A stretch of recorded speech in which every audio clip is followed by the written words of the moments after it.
When I hear the name Edgar Wright, I'm thinking, oh, this the boy that wrote Ant-Man and then abandoned it. Then I'm like, oh, this the dude that made Scott Pilgrim. So I'm gonna get a movie that's hot fire. What's going on, everybody? This your boy King Jerm, one half of Pod and Saved Our Marriage. Each and every Friday, Queen Jerm and myself drop an episode to show the people how Pod and Saved Our Marriage. Now, we're not like most married couples. Most of the time we disagree, but that's the beauty of the show. So, when you get through listening to Sparrows on the Review, come give us a listen. Each and every Friday on any DSP, go look for Pod and Saved Our Marriage. Welcome to Sparrows Under Review. I'm Stacey. And I'm JR. Today we're going to talk about Glen Powell again. I know we've talked about him a few times within this podcast.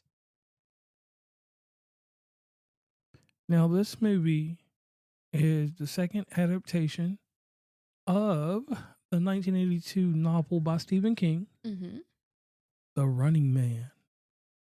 Have you seen the first one? Yes. The original? I didn't know it was a reboot. Is it the same thing, or is it kind of similar but different because of technology and everything. Okay. And I think the storytelling in this was way better. Okay. So I do have a serious, hard-hitting question before we even start this episode. Any further. You know how I love to keep the box office and budget until the end of the show. Mm-hmm. You all should know that by now too. But I want to jump into that real fast. Okay. I want to go back to the first movie. Okay. The one with Arnold Schwarzenegger. Okay. The budget on that movie was $27 million. Okay. The box office on that movie was $38.1 million.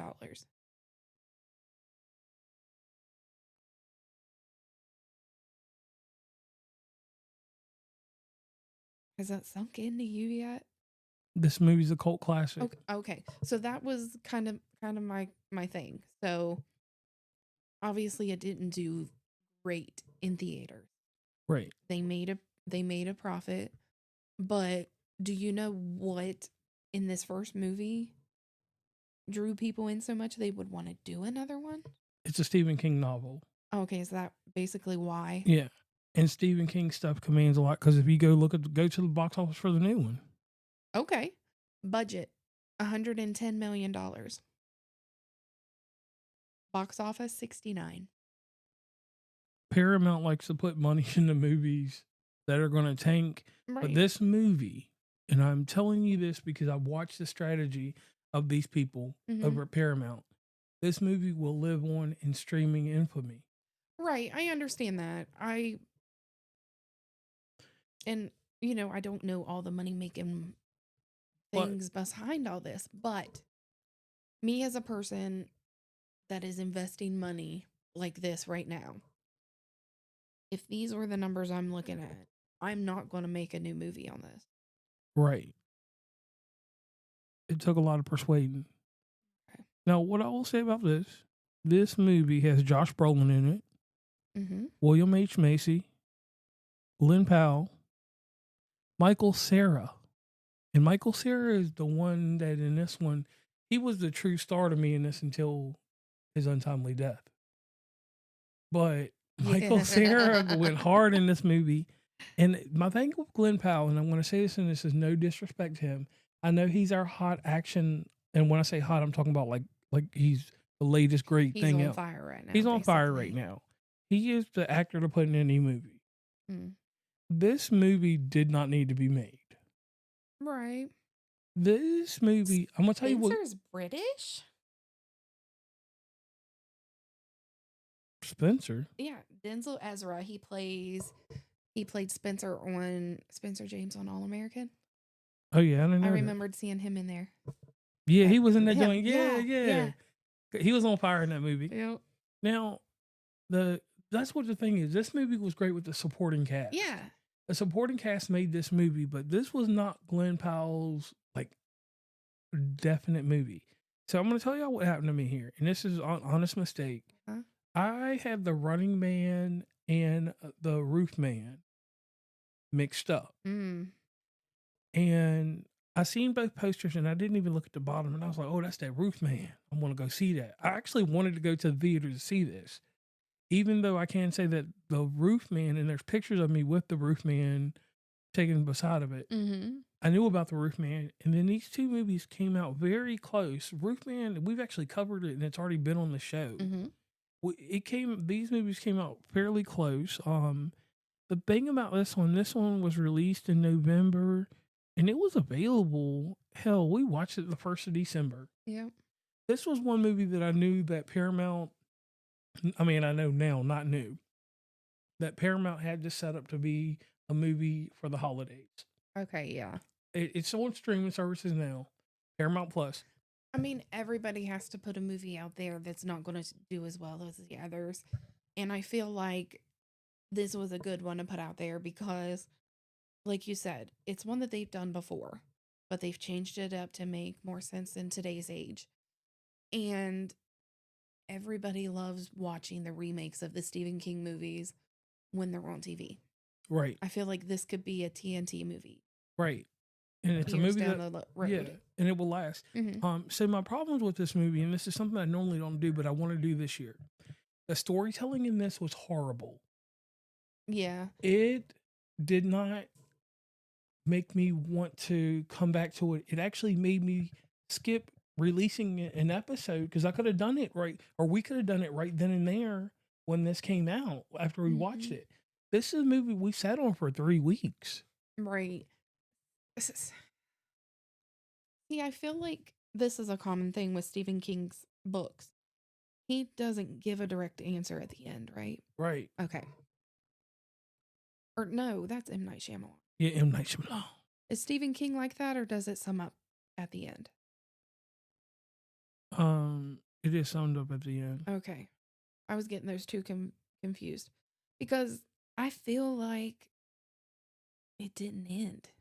And yeah, I didn't either. And one thing that I do want to throw in here, and I just want to like put this out there. Everybody knows a tie-in to Derry.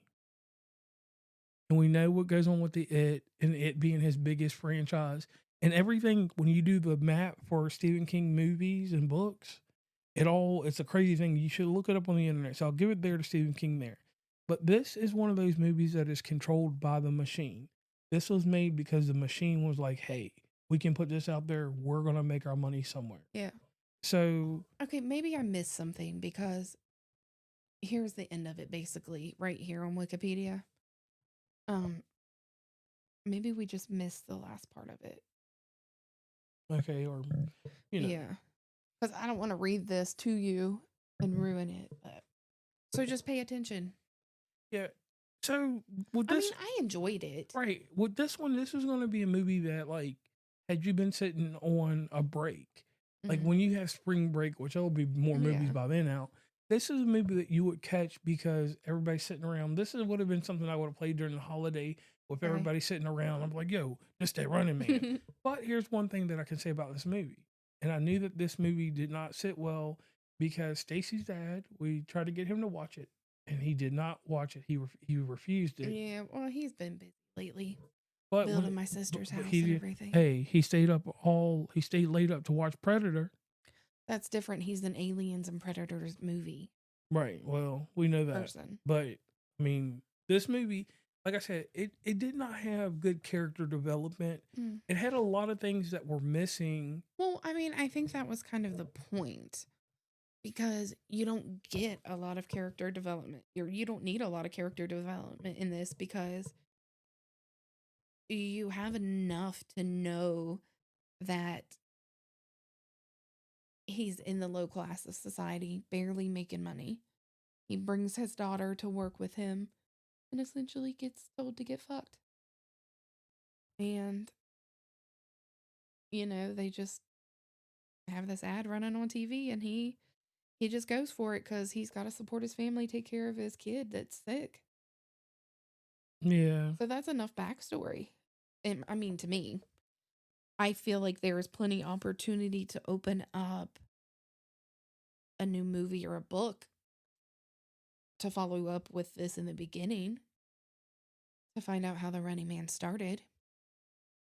All right, I want to just say this to the people: if you're tying into the It series and the rest of the Stephen King stuff that is presented around Maine and everywhere else, this will be something that you'll put in your catalog and you'll get the Easter eggs from it.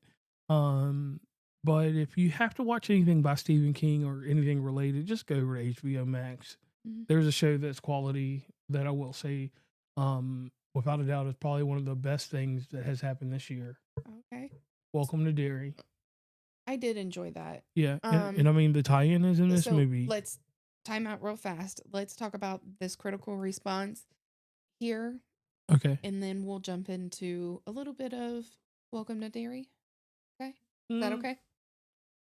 Because I'd like to talk to it for a few minutes. Talk about it. Go ahead. So let's see. Rotten Tomatoes gave it a 63%. Let's see. Metacritics gave it a score of 56 out of 100. And then, so hear me out on this. So if you get a 56 out of 100, that's a 50% and an F, right? Mm-hmm. So tell me how Cinema Score gave it a B+. Man, Cinema Score, I can't mess with y'all. Because how the fuck that shit, the original got a recommendation score of 58. Right. But that's my thing. How did it only score 56? Like, how was it an F, in their opinion? Right. Okay. Stephen King, who disliked the original film, praised the 2025 adaptation, calling it a bipartisan thrill ride. That is not a quote of Stacey. That is a quote of Wikipedia. Or Stephen King. So yeah, I can run with that. Okay. Stephen King people, you'll definitely watch this. Yes. So Welcome to Derry. You said this movie ties into Welcome to Derry? Yeah. How? Because the character goes to Derry, Maine. What character? Ben. How did I completely miss that? Where?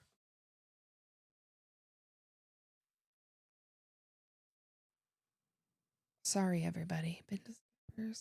Does he do that often? Yes. Shoot. So the thing I want to throw in here real quick, and this is for people that are not Stephen King part of the canon. And when I express canon, that means every part of his books to a certain degree all tie in together. It's based about his experience in that northeastern realm. So it's not like saying that Welcome to Derry or It and The Running Man will ever cross universes. It is the same universe, basically. It's basically saying, hey, I'm the same author. Yes. So I'm going to include certain aspects, and those aspects will tie all of my stuff together. But it's not like you have to, it's not a sequels. They're not series. Right? Right. Let me see if I can get the map. That made sense. So, like, when you look at a physical map,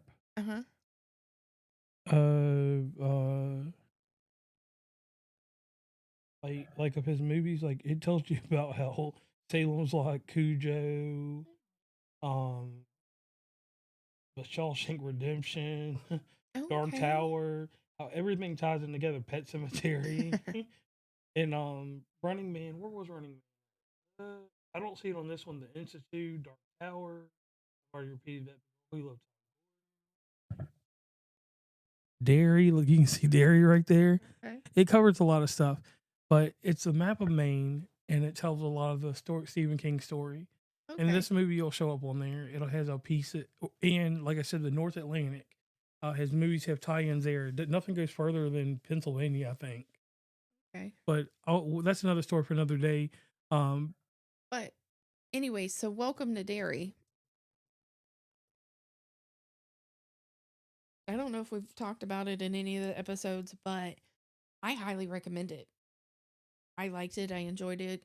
I didn't pay attention in the beginning very well.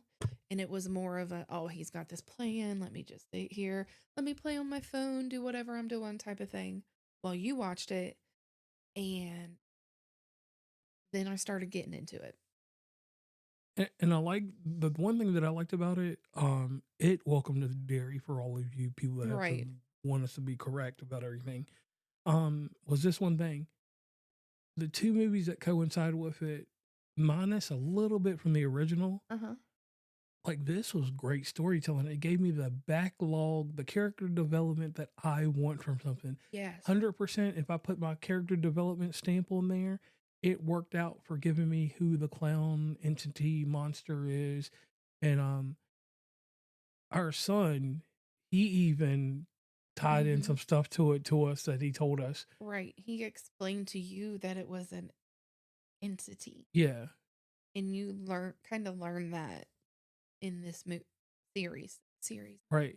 And you learn how it takes on the form of the clown, and why the clown, what it represents and who it is, and why it does what it does. Right. And it lets you know that it's a little bit more than a killing machine. Right. It's a hunter out there in them streets. Yep. I'm excited for the next season because from the way I understood it, it keeps going back in the past each season. Right. So the next season we get will be further back than this time that he came up. Okay. So I feel like we'll get, if it is correct, like I said, this is just what I have seen and what I've heard. If it goes back to the next one, I wonder that should be where the clown started. Unless it's going further than that. It would have to get further than that because it gives you the actual starting point and focal point of the clown during the series. Right, but what I'm saying is, I think from what I saw, they had 3 seasons planned already. So if you take the newer movies, they were set. How often does he come back? Every 27 years. So let's just say here, 27 years before the movies was the start of Welcome to Derry. So 27s before that would be what we saw him going back and becoming the clown. So if that's what they're doing, hopefully we'll see how he became the clown. So I wonder what we'll get. Right. So that's a series I will tell you to get into, something to dive into. Yep. It's between it and Peacemaker, those are things on HBO Max that are worth watching over there, in my opinion, beside the Studio Ghibli movies that are sitting over there. Yep. And on that note, we want to thank everybody for tuning in and hanging in with us. If you don't mind and feel like helping out, leave us a comment down below and head on over to Facebook and give us a follow under Sparrows Under Review.